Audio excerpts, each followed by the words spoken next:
It's the evening of September 29, and the moat that we had is pretty much officially gone. There still is a ramp to get to the inside, but we put in about 2 feet of material, and now it's just a tripping hazard. So we concreted in this box. We just set it, and that pile of dirt that was there ended up in here. And we actually had to excavate some more material underneath so that we had enough fill for this hole. So tomorrow we'll get some rebar in here, just like the stuff that's in the back. I'll actually do a quick walk around. And we saw cut this and remove the pavers so that we can actually get in with a compactor. When I set the pipe tomorrow, we will put in the drain pipe that runs across to pick up this downspout, which is not here at the moment, but that's okay. It'll eventually end up down here. And then walking around the building, we are clearing out space so that we can get ready for the next part of the dig. So they've already gotten rebar. I picked up 50 pieces of number 4 60 grade today. They have already doweled into the concrete, glued it in, and cut and tied all the steel.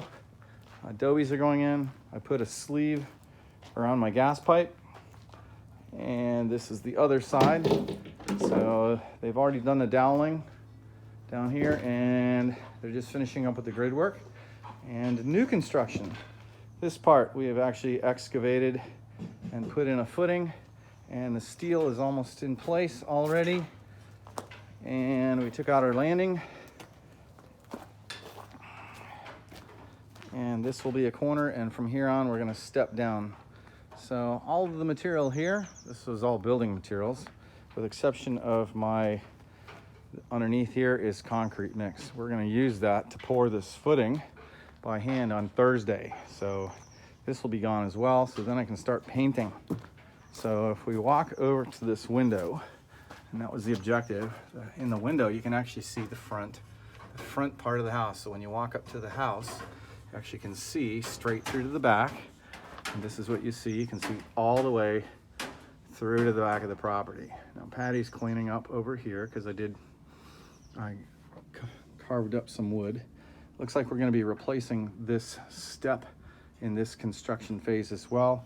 Probably going to have a couple planters right here and a walkway that continues on straight to the breeze. Well, actually this is just a walkway on the side of the workshop. And then when we make a left corner here, this is our deck. So we plan on having a walkway that comes this way. This meets up, and this walkway ends up meeting here as well. And we will have a stair. This is the best way to look at it, is this is the lower level of our house. We will have some hardscape down below, probably in the next phase. But let's spinning it around again. Here's the house, and on this side is where I currently store my cement mixer, but it's actually going to be where our train cars are stored, right in this area. So we have been, well, not me, but Frankie has been clearing this area out as well in preparation for, we're going to raise the elevation on this, use the same type of grade beam on the outside. I'm going to create another 8-foot wide space here, so my train cars will fit right here, and I can still get my cement mixer over in this space. Spinning around. There's Patty cleaning up. And that is it for today.